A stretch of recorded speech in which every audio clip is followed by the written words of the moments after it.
Disclaimer. Okay, wapenzi wa Crypto Educator, karibuni tena katika channel mpendwa. Na siku nyingine tena tumekutana hapa mbele yenu kwa ajili ya kuendelea kupeana mafunzo mbalimbali na update ambazo tunakuwa tunazitoa kwenye hii channel. Kama wewe sio subscriber kwenye hii channel, hakikisha unabonyeza neno subscriber, kisha alama ya kengele, kisha neno all. Kwa kufanya hivyo utakuwa unapata notification ya kila video mpya ambayo ninaipost kwenye hii channel. Na tayari kama wewe ni subscriber, umesubscribe, usisahau kulike, kucomment na kushare hii video kwa wengine ili nao waweze kupata mafundisho haya. Sasa hapa leo kama mnavyoona nipo kwenye wallet yangu hii ya Bitness wallet, ambayo hii ndio wallet ambayo ninafanyia project ya Bitness. Sasa hapa kuna kisalio kimekuja hapa. Umeona kama $66.7264. Kuna kiasi kidogo nataka nitoe hapo ili niweze kupata pesa ya matumizi. Sasa watu wengi mwingine anakuwa anajiuliza nanufaika vipi, nawezaje kupata kubadilisha hiyo pesa kuwa katika pesa ya Kitanzania na mimi nikaweza kwenda kununua bidhaa na nini. Sasa hapa leo utaweza kujifunza kwenye hii video.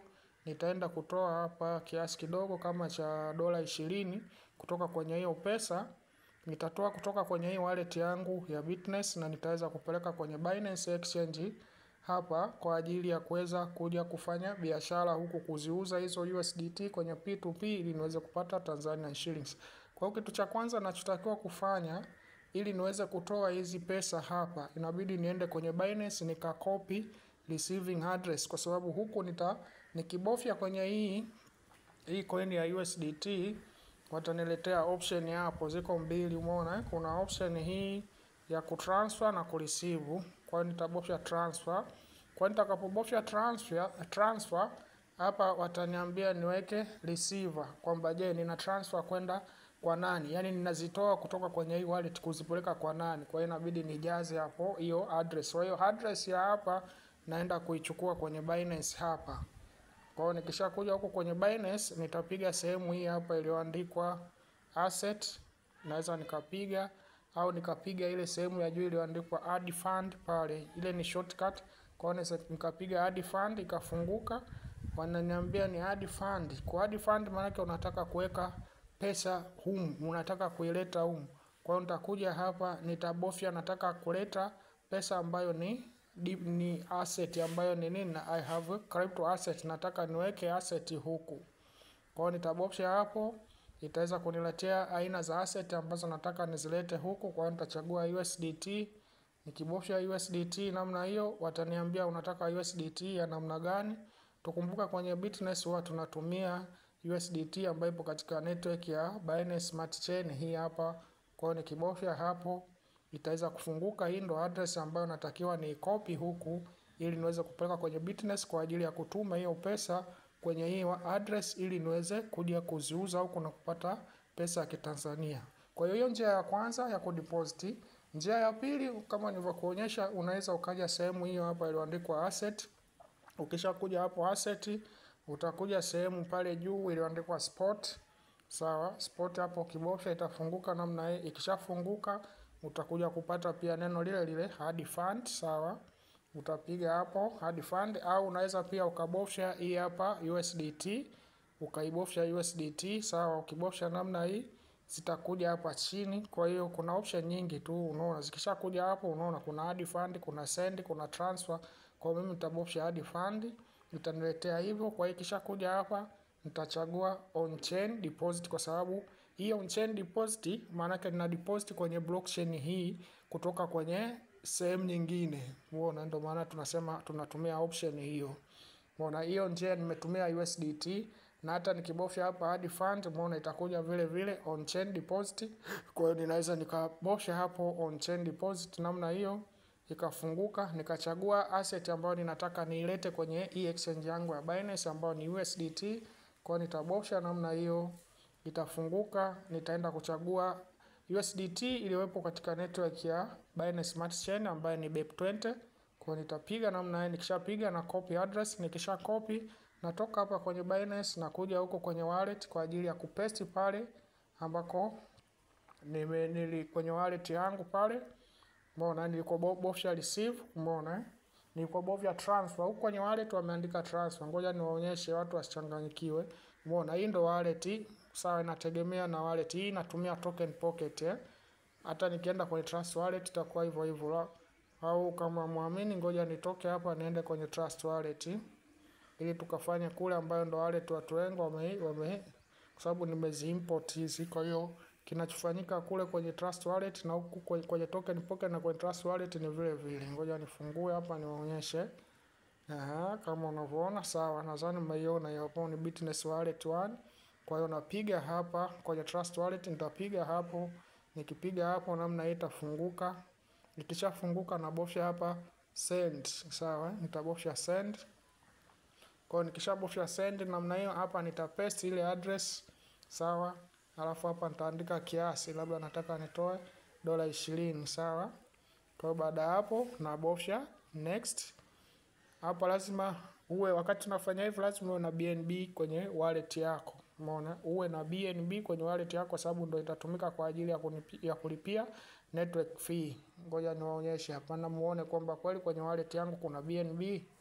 Umeona, ukija hapa utaona, umeona zipo BNB, kuna BNB hizi hapa za $16 na kuna USDT hizo. Umeona, kwa hiyo nabofya, naitaka kutoa ni USDT, kwa hiyo nabofya hapo USDT, nabofya hapo send namna hiyo. Nikishabofya send na paste ile address ambayo nimeicopy kutoka kwenye exchange yangu ya Binance, naweka kiasi ninachotaka kutuma ambayo ni $20 namna hiyo. Baada hapo napiga next. Hapa sasa kuna smart contract call inakuwa initiated, inasoma hapo smart contract call transfer, natuma hizo, napiga confirm, naweka passcode ambako wewe hapo utaona keys au utaweza kuona kwa sababu ni security code. Baada ya hapo umeona transaction detail processing, kwa hiyo napiga namna hiyo. Unaweza kuona hapo imeandika pending, na refresh kidogo namna hiyo. Baada ya sekunde kadhaa tutaona imeandika completed. Kwa hiyo pesa tayari imeshatoka kwenye Trust Wallet na kuenda kwenye Binance. Sawa, kwa hiyo natoka hapa narudi kwenye Binance na unaona nimetoa huku. Hii ni Trust Wallet, umeona zimebaki dola ngapi? Zimebaki $46 na hata huku pia kwenye Token Pocket utaona pia nikirefresh hapo utaona zitakuwa zimebaki $46 kwa sababu nimezi import hizo. Kwa hiyo inayosoma kule kwenye Trust Wallet na kwenye Token Pocket ni hivyo hivyo. Kwa hiyo natoka narudi kwenye Binance Exchange yangu. Narudi kwenye Binance Exchange kwa ajili ya kuona hiyo transaction ambayo nimeitoa, na refresh. Nikipiga hapa, nikipiga hivyo utaona $20 itatokea hapo. Ninafanya confirmation kwenye blockchain.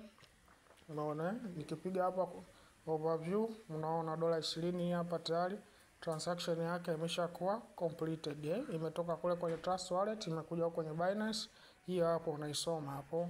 Kwa hiyo ikishasoma hapo mimi narudi hapa home sasa.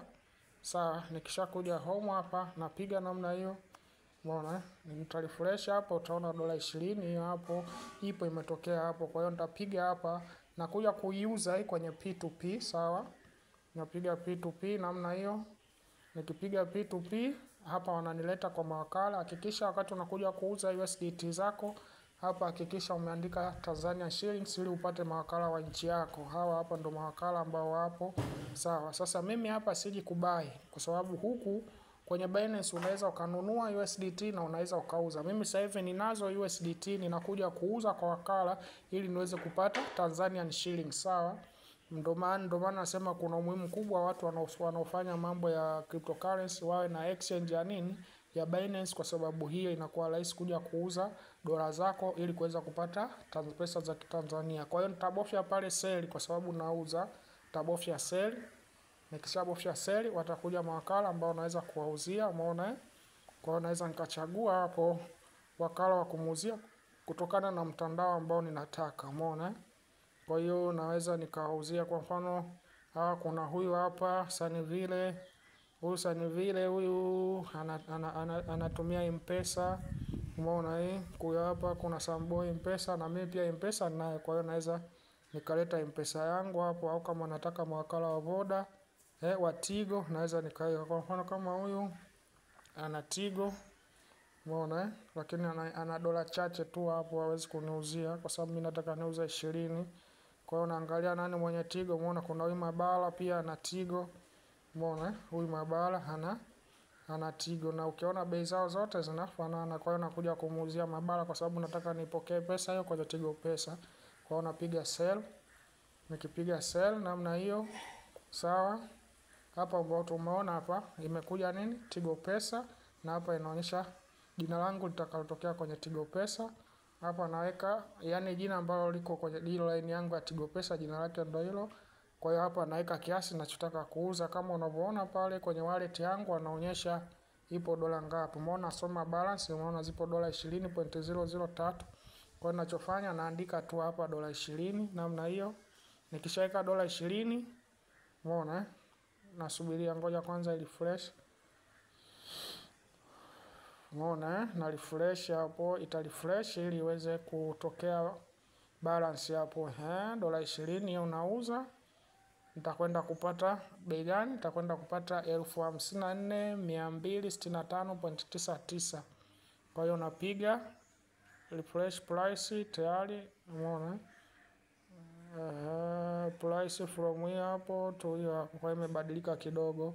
Kwa hiyo naweka hapa dola 20, umeona namna hiyo tayari. Kwa hiyo napiga place order hapo.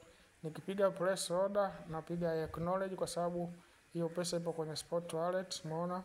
Kwa hiyo nakuja na chat na jamaa hapa, namwambia please boss, naambia hapo lipia ni release, lipia boss, lipia boss ni release chap, umeona ni release chap. Kwa hiyo nasubiria sasa yeye aweze kunilipia, alipe pesa hiyo ili niweze kufanyaje, niweze kurelease. Kwa hiyo hela ikiingia nitaona hapa notification, na pia nitaona hapa hii button iko active. Kwa tusubirie, anatakiwa atume hiyo hapo 54,236. Tusubirie. Umeona? Kwa hivi ndivyo tunavyoweza kuuza dola. Tunauza dola kwa mawakala, wanaturushia Tanzanian shillings, na pale unaona amepewa dakika 5. Umeona? Dakika 5 za kumaliza hizo. Kabla dakika 5 hazijaisha, basi yeye itabidi awe ameshafanya haya malipo. Kwa hiyo nasubiria hapo. Tupoze iko tusifanye video ikawa ndefu, nisubiria alipe. Akishalipa nitawaonyesha hapa.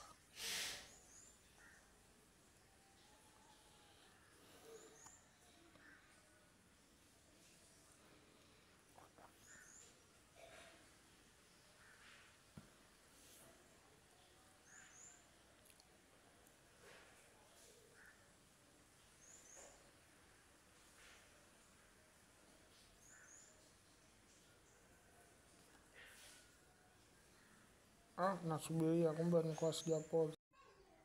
Umeona? Kwa hiyo tunasubiria hapo, countdown inasoma hapo ili jamaa aweze kulipia hiyo pesa. Wakati mwingine utaona anachelewa, unaweza wakampigia simu, lakini ngoja tusubirie kwa sababu bado dakika hazijaisha. Mpaka akirelease kule, basi tutaweza kuona message itaingia hapo ya Tigo Pesa kwamba nimepokea hiyo pesa. Kwa hiyo tunasubiria hapo kidogo tuone ata release.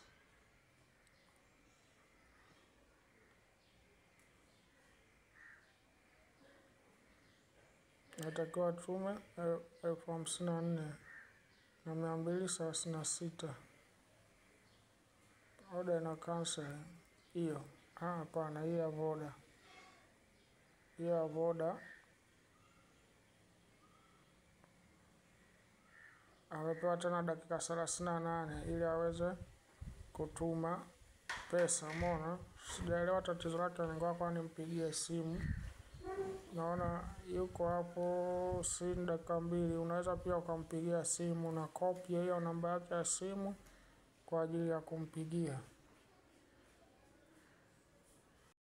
Nishampigia simu hapo.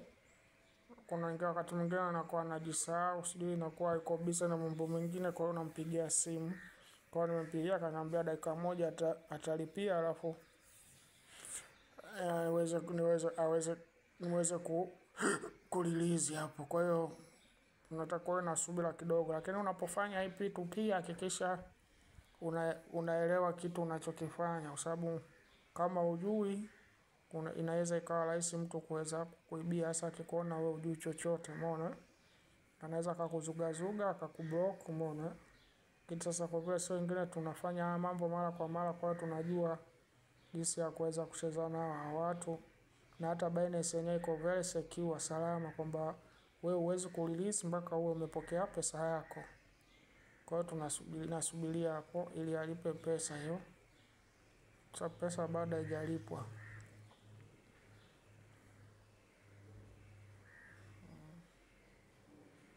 Hapa itafanya video iwe ndefu sana, lakini kaniambia ndani ya dakika moja. Ngoja tusubirie kidogo tuone hapo message. Nataka uone notification itakapoingia, alafu na mambo yanavyokuwa, ili uweze kuona.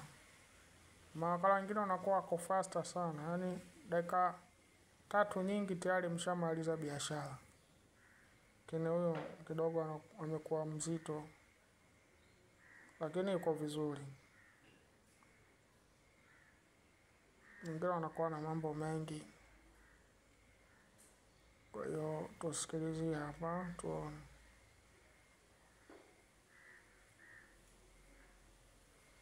Na wakala wengine nao wanakuwa hawana pesa, na mpaka aweke pesa kwenye akaunti yake ndo akulipe.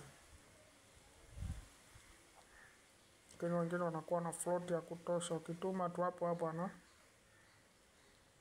anakucash out safi kabisa.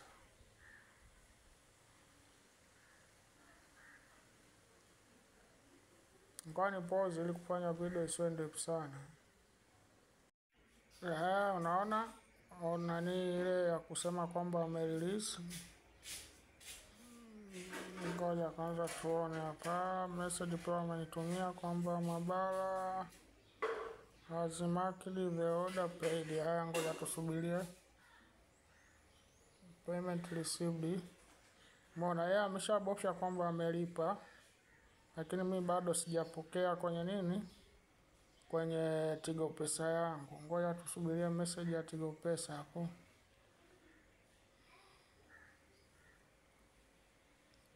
Mpaka nipate message kwenye Tigo Pesa ndo niweze kufanyaje, ndo niweze kupokea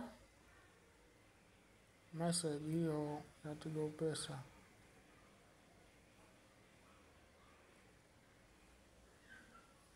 Na ngoja tuangalie kwenye Tigo Pesa kama hela imeshaingia. Naweza kama imeingia, hajaingia bado hela. Kwa hiyo mpaka upate message ya Tigo Pesa ndo huyo ubofyo. Hiyo hapo umeona ile pale juu, umeiona yenyewe hiyo hapo. Kwa hiyo hapa sasa ndo nakuja na bofya nini, receive. Umeona payment received, namna hiyo fresh kabisa. Hapa naweka passcode hapo,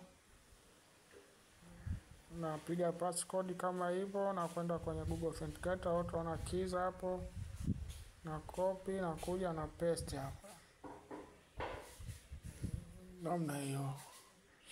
Kwa hapo tayari nimeuza hizo USDT, nimepokea pesa hiyo hapo 54,000. Na ukija kwenye message yangu hapo ya M-Pesa, Tigo Pesa, utaona hapa salio lako jipya. Umeona message ziko mbili ya hapo, umeona nimepokea elfu ngapi, 54,236 kutoka kwa Mabala, na huko na 54,236. Nadhani nimeelewa hapo. Asanteni sana kwa kunisikiliza na natakia siku njema.